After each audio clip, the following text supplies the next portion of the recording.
আপনাদের পত্রিকার শিরোনামগুলো জানাতে চাই, তবে তার আগে দর্শকদের কিছু অভিমত আছে, একটু পড়ে শোনাতে চাই। খুব প্রাসঙ্গিক, কারণ জীবনযাত্রার সাথে সম্পর্কিত কিছু তথ্য আমরা দিয়েছি, দর্শকের অভিমত পেয়েছি, একটু পড়ে আপনাদের শোনাবো। বেশ কয়েকজন শুভ সকাল জানিয়েছেন। একজন প্রশ্ন করেছেন, কেন শুল্ক বাড়ানো হলো? লুটপাটের টাকা পাচার করার জন্য? এমন না, দায়িত্ব আসলে সবাই এমনটা করতে বাধ্য হবে, কারণ গত স্বৈরাচার সরকারের এমন ব্যবস্থাই করে গেছে। এর সমাধান হতে সময় লাগবে, নিশ্চয়ই সময় লাগবে। একজন মন্তব্য করেছেন, রাজনৈতিক বিশ্লেষকরাই অনেকেই মনে করছেন গণঅভ্যুত্থানের পর চরম বিশৃঙ্খলার দায়িত্ব নিতে প্রাথমিক ধাক্কা কাটিয়ে উঠেছে অন্তর্বর্তী সরকার, কিন্তু মানুষের প্রত্যাশা পূরণে দৃশ্যমান অগ্রগতি নেই। কিছু ক্ষেত্রে রাজনৈতিক দলগুলোর সঙ্গে সরকারের বোঝাপড়া তৈরি হলেও নির্বাচনের ইস্যুতে ক্রমে দূরত্ব বাড়ছে। এরকম নানান রকম মন্তব্য করেছেন। একজন প্রবাসী মন্তব্য করেছেন যে আমি তো দেশ থেকে কোনো টাকা নিয়ে যাইনি, দেশে রেমিটেন্স না পাঠালে পরিবারের খাবারের সংস্থান হবে না, ঠিক এমন চিত্র কেন? একজন প্রশ্ন করেছেন, দায়টা আসলে কার? একদম সরাসরি আমার নাম নিয়ে প্রশ্ন করেছেন, দায়টা আসলে কার জুবায়ের? যে দায়টা কার, এটা আমরাও খোঁজার চেষ্টা করছি। সত্যের সন্ধানে নির্ভীক দৈনিক যুগান্তরের একটি সংখ্যা হাতে রয়েছে। প্রথম পাতার মূল শিরোনাম পড়তে চাই আপনাদের জন্য। লালকারিতে শিরোনাম হয়েছে, রাজধানীর নগর সংস্থাগুলোর সেবা ও উন্নয়ন কাজ, দরপত্রে বেড়েছে তদবির, নানা চাপে কাবু প্রকৌশলী কর্মকর্তারা, দলীয় পরিচয় ব্যবহার করে দরপত্রের গোপন দর জানিয়ে দেওয়ার চাপও বাড়ছে। সেই সাথে প্রথম পাতার প্রথম কলামের শিরোনাম,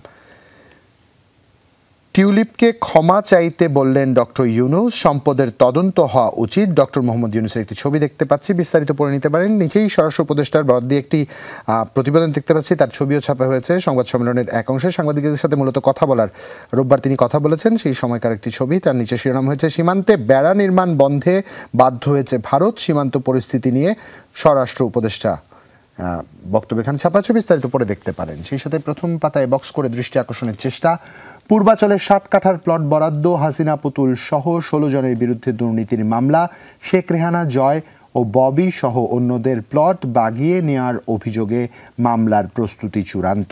সেই সাথে সানডে টাইমসের প্রতিবেদন, ব্রিটিশ রাজার দাতব্য সংস্থায় সালমান পুত্রের 2.5 লক্ষ পাউন্ডের কথা এখানে জানানো হয়েছে।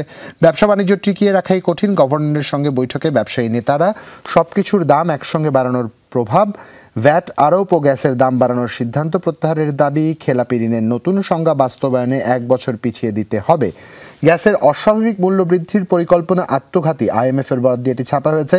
মূল্যবৃদ্ধির প্রস্তাব বাস্তবায়ন হলে শিল্প ধ্বংস হবে, রফতানির মাধ্যমে বৈদেশিক মুদ্রা আয় বন্ধ হবে। সেই সাথে দাবানল এগিয়ে যাচ্ছে পূর্ব দিকে, নিহত বেড়ে 16, লস অ্যাঞ্জেলসে কমছে না আগুন, ভ্যাট না কমালে NBR ঘেরাও, মোবাইল ফোন ও ইন্টারনেট সেবা প্রদান প্রসঙ্গে প্রদানকারী নিশ্চয়ই সংশ্লিষ্ট সকলের এই মন্তব্য একটু বিস্তারিত পড়ে দেখতে পারেন। জাতীয় স্থানীয় নির্বাচন একসঙ্গে করা অসম্ভব, ইসির বরাদ দিয়ে এটি ছাপা হয়েছে। এবং EU রাষ্ট্রদূতকে বিএনপি এ বছরই জাতীয় নির্বাচন করা জরুরি। শেষ পাতায় চোখ রাখতে চাই, তবে প্রথম পাতায় একটি বিজ্ঞপ্তি আছে, ক্রীড়ামোদী যারা রয়েছেন তাদের জন্য গুরুত্বপূর্ণ, একটু দেখে নিতে পারেন। শেষ পাতায় লাল কালির শিরোনাম, জনপ্রশাসন সংস্কার কমিশনের সুপারিশ, 26-এর পরিবর্তে হতে পারে 6টি ক্যাডার, আরও থাকতে পারে স্থায়ী পে কমিশন, সরকারি চাকরি থেকে অবসরের বয়সসীমা বৃদ্ধি এবং সেবা সংস্থার কর্মরতদের জবাবদিহি নিশ্চিত করা। প্রতিবেদন জমা দেওয়ার সময় দ্বিতীয় দফায় বাড়ানো হলো 15 দিন। সেই সাথে শেষ পাতার প্রথম কলামের শিরোনাম, ভ্যাট বাড়লেও মানুষের উপর তেমন প্রভাব পড়বে না, প্রেস সচিবের বরাদ দিয়ে এটি ছাপা হয়েছে। আগামী নির্বাচনকে এ যাবৎকালের সেরা করতে চাই, প্রধান উপদেষ্টার বরাদ দিয়ে এটি ছাপা হয়েছে। এবং অডিট কর্মকর্তা মুজিবরের মুক্তিযোদ্ধা প্রত্যয়নপত্র জাল, তদন্তে প্রমাণিত, ব্যবস্থা নিতে মুক্তিযোদ্ধা বিষয়ক মন্ত্রণালয় চিঠি, চাকরি জীবন পার, অবৈধভাবে সরকারি বাসায় থেকেছেন 8 বছর। চ্যাম্পিয়ন্স ট্রফির দলে নেই লিটন শরীফুল এবং সহযোগিতার প্রশ্নে যুক্তরাষ্ট্রের সঙ্গে ভারতের বৈঠক, বাংলাদেশের নির্বাচন। কালিয়াকৈরে শিক্ষককে ধরে নিয়ে মারধর যুবদল নেতার এবং নির্বাচিত হওয়ার পরদিনই নিহত ইউনিয়ন সভাপতি, তাড়াইলে বিএনপির 2 গ্রুপের সংঘর্ষ। দেশে HMP ভাইরাস রোগী শনাক্ত, উদ্বেগজনক একটি শিরোনাম। দেশে প্রথমবারের মতো একজনের শরীরে হিউম্যান মেটানিউমো ভাইরাস শনাক্ত হয়েছে। আক্রান্ত ব্যক্তির বিদেশ ভ্রমণের কোনো ইতিহাস নেই, এই রোগ নিয়ে তিনি দেশেই আক্রান্ত হয়েছেন। অন্য শ্বাসতন্ত্রের রোগের মতো এই ভাইরাসও ফ্লুর মতো উপসর্গ সৃষ্টি করে, যা সাধারণত 2 থেকে 5 দিনের মধ্যে ভালো হয়ে যায়। বিশেষজ্ঞরা বলছেন বাংলাদেশে অনেক আগে থেকেই ভাইরাসটি আছে, তবে এই বছর তা প্রকাশ পেয়েছে। এটি নিয়ে আতঙ্কিত না হয়ে স্বাস্থ্যবিধি মেনে সবাইকে চলার উপর গুরুত্ব আরোপ করেছেন তারা। সেই সাথে অ্যাভিয়েশন সিকিউরিটির কাছে নাজেহাল প্রবাসীরা, শাহজালালের নাজুক নিরাপত্তা ব্যবস্থা। সশস্ত্র বাহিনীর ম্যাজিস্ট্রেসি ক্ষমতা 60 দিন বাড়ল। এই ছিল আমার কাছে, এবং সুবিচার চেয়ে 10 দাবি জানালেন প্রকাশকরা। বইমেলার স্টল বরাদ্দ প্রসঙ্গ। এই ছিল আমার কাছে যুগান্তের প্রথম এবং শেষ পাতা সবকটি শিরোনাম। ধন্যবাদ জুবাইর। আমার কাছে আছে সমকাল, অসংকোচ প্রকাশের দুরন্ত সাহস। সমকালে প্রথমে বক্স করে সুন্দরবনের একটা ছবি এখানে যুক্ত করে দেয়া আছে, কটকা অভয়ারণ্য থেকে তোলা, এবং যে শিরোনামটি এসেছে সুন্দরবনে অনিয়ন্ত্রিত পর্যটন, প্রাণ প্রকৃতির সর্বনাশ।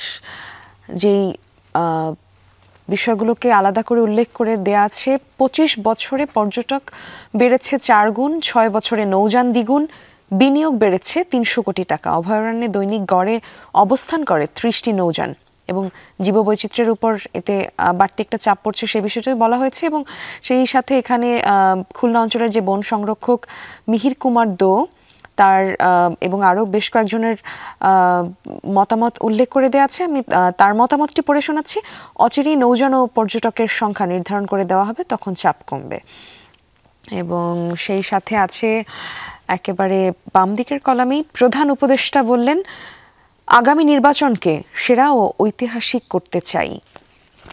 তার বরাতে এটি ছাপা হয়েছে। এবং সেই সাথে আছে সীমান্তে নিয়ম মানতে হবে, দিল্লিকে বার্তা ঢাকার। হাইকমিশনারকে তলব, সীমান্তে হত্যা বন্ধ, দায়ীদের বিরুদ্ধে ব্যবস্থা চায় ঢাকা। বেড়া নির্মাণ নিয়ে অসম চুক্তি বাতিলে চিঠি দেওয়া হবে দিল্লিকে। সীমান্তে বেড়া নির্মাণ বন্ধে বাধ্য হয়েছে বিএসএফ, এমনটা বলেছেন স্বরাষ্ট্র উপদেষ্টা। এবং প্রণয় ভর্মা বলেছেন, 2 দেশের মধ্যে বোঝাপড়া রয়েছে। পরামর্শক ও প্রশিক্ষণে 900 কোটি টাকা। ইডিজি প্রকল্পে লুটপাট, সেই বিষয়টিকে এখানে আলোকপাত করা হয়েছে, সেই বিষয়ক শিরোনাম রাখা হয়েছে। সুদহার আবার বাড়াতে চায় বাংলাদেশ ব্যাংক, আলাদা করে উল্লেখ করে দেওয়া আছে। 13 বার রেপোর সুদহার বাড়ানো হলেও কেন্দ্রীয় ব্যাংক, বাণিজ্যিক ব্যাংক ও সরকারি কর্মকর্তাদের ঋণের সুদ 4% অপরিবর্তিত। হাসিনা পুতুল সহ 16 জনের নামে প্লট দুর্নীতির মামলা। সেই সাথে আমার কাছে এই প্রথম পাতা থেকে এই আছে জুবাইর। ধন্যবাদ বিমিকে। কালের কণ্ঠে একটি সংখ্যা আমার হাতে রয়েছে, প্রথম পাতার মূল শিরোনাম পড়তে চাই। লালকালিতে প্রথম পাতার শিরোনাম, মাঠে 50,000 কোটি টাকা অনাদায়ী রেখে টাকা খুঁজছে এনবিআর। সময় উপযোগী একটি শিরোনাম। এখানে উপরে একটি তুলনামূলক চিত্র তুলে ধরা আছে। পেট্রো বাংলার কাছে পাওনা 20,000 কোটি টাকা। বড় বড় প্রতিষ্ঠানের বকেয়া ভ্যাট আদায় গড়িমসি, নতুন করে রাজস্ব ফাঁকি উদ্ঘাটন চিঠি দিয়ে বন্ধ। 12,500 কোটি টাকা আদায়ে নতুন খড়গ। সেই সাথে ভ্যাটের সিংহভাগ আদায় করে এনবিআরের আওতাধীন বৃহৎ করদাতা ইউনিট এলটিইউ ভ্যাট। বর্তমানে এলটিইউ ভ্যাটে 109টি প্রতিষ্ঠান তালিকাভুক্ত রয়েছে। এসব প্রতিষ্ঠানের কাছে মামলা সংক্রান্ত জটিলতায় আটকে আছে প্রায় 12,200 কোটি টাকা। সেই সাথে প্রথম পাতার অপর শিরোনাম, মিলছে না প্রত্যাশিত বাজেট সহায়তা এবং ইতিহাসের সেরা ভোট করতে চান ডক্টর ইউনূস। রাজনীতিকরা বলছেন থিওরি দিয়ে জীবন চলে না। ভ্যাট ও শুল্ক বৃদ্ধি প্রসঙ্গ। খালেদা জিয়ার দেশবাসীর খোঁজ নিয়েছেন। এবং যুগান্তরের শেষ পাতায় শিরোনাম হয়েছিল, খালেদা জিয়ার স্বাস্থ্যাবস্থা স্থিতিশীল এবং ভ্যাট বাড়লেও সাধারণ উপর প্রভাব পড়বে না। প্রেস সচিবের বরাত দিয়ে ছাপা হয়েছে। স্থলভাগের এলএনজি টার্মিনাল হয়নি বিপুর অনীহায়। 2017 সালে নেওয়া পরিকল্পনা সঠিকভাবে বাস্তবায়ন করা গেলে এখন দেশে গ্যাসের সংকট এতটা হতো না, বরং সহনীয় মাত্রায় থাকতো। এবং বিএসএফ এর কর্মকাণ্ডে উদ্বেগ জানালো ঢাকা। চলতি বছরই নির্বাচন চায় বিএনপি, ইউর রাষ্ট্রদূতের বৈঠক। এবং শেখ হাসিনা পুতুল সহ 16 জনের বিরুদ্ধে দুদকের মামলা। বছরের প্রথম এইচএমপিভি রোগী শনাক্ত। এই ছিল আমার কাছে কালের কণ্ঠের প্রথম পাতার শিরোনামগুলো। আমার কাছে আছে বণিক বার্তা। বণিক বার্তায় যে শিরোনামটি প্রথমে পড়তে চাচ্ছি, সরকারের ঋণ 20 লাখ কোটি টাকা ছাড়িয়েছে এবং এই ঋণের একটি হিসেবেও এখানে উল্লেখ করে দেওয়া আছে। অভ্যন্তরীণ ঋণ জুন 2024 পর্যন্ত 10,20,205 কোটি টাকা এবং বিদেশি ঋণ সেপ্টেম্বরে 2024 পর্যন্ত 10,13,344 কোটি টাকা। এবং এই মিলে সরকারের মোট ঋণ হয় 20,33,549 কোটি টাকা। আওয়ামী লীগ সরকার বিদায় নেওয়ার আগে 2023-24 অর্থবছর শেষে জাতির কাঁধে রেখে গেছে 18,32,282 কোটি টাকার ঋণের বোঝা। গত সেপ্টেম্বর শেষে সরকারের দেশি ও বিদেশি ঋণের পরিমাণ 20 লাখ কোটি টাকা ছাড়িয়েছে। এই ঋণ নিয়ে আসলে আমরা কথা বলছিলাম, ফলমূলের প্রসঙ্গটি টেনে। এই ঋণের বোঝার জন্যই অনেক কিছুতে আমরা আসলে পিছিয়ে যাচ্ছি। আগামী নির্বাচন হবে দেশের ইতিহাসের সর্বকালের সেরা, প্রধান উপদেষ্টার বরাতে ছাপা হয়েছে। পড়ছিলাম সমকাল থেকেও এই শিরোনামটি। 5 আগস্ট পরবর্তী পরিস্থিতি, ভারতে 28% বেশি কমেছে বাংলাদেশি পর্যটক। এটা ছিল প্রথম পাতা থেকে। বণিক বার্তার শেষ পাতায় একটু চোখ রাখতে চাচ্ছি। বণিক বার্তার শেষ পাতায় আছে নির্বাচন কমিশন পুরনো কর্মকর্তাদের দিয়েই ভোটের প্রস্তুতি নতুন কমিশনের। সেই সাথে আছে সানডে টাইমসকে ডক্টর ইউনূস যা বলেছেন সেই বিষয়ক একটি প্রতিবেদন, এবং শিরোনাম রয়েছে টিউলিপের উচিত ক্ষমা চাওয়া। কেন বলেছেন, কি কারণে বলেছেন, আগ্রহ থাকলে পড়ে দেখতে পারেন। একটি আমার সংখ্যা হাতে রয়েছে মিমি, প্রথম পাতায় একই রকম শিরোনাম, সেই সাথে একটি ব্যতিক্রমী শিরোনাম একটু আপনাদের পড়ে শোনাতে চাই। সেই সাথে ব্যতিক্রমী প্রতিবেদন ছাড়া ভিতরের পাতায় যেই সংবাদগুলো আছে পেজ 3-তে পাবেন। 38% harassed, 31% paid bribes while seeking police service. Rising VAT and shrinking social protection are unwise move on page 8. Among the plastic paradox on page 9 পড়ে দেখতে পারেন। সেই সাথে India's fencing along border unauthorized.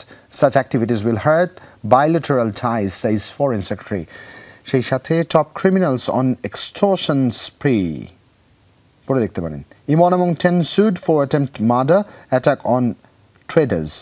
সেই সাথে VAT hike to impose tax GDP ratio, says CA press secretary. এই ছিল আমার কাছে।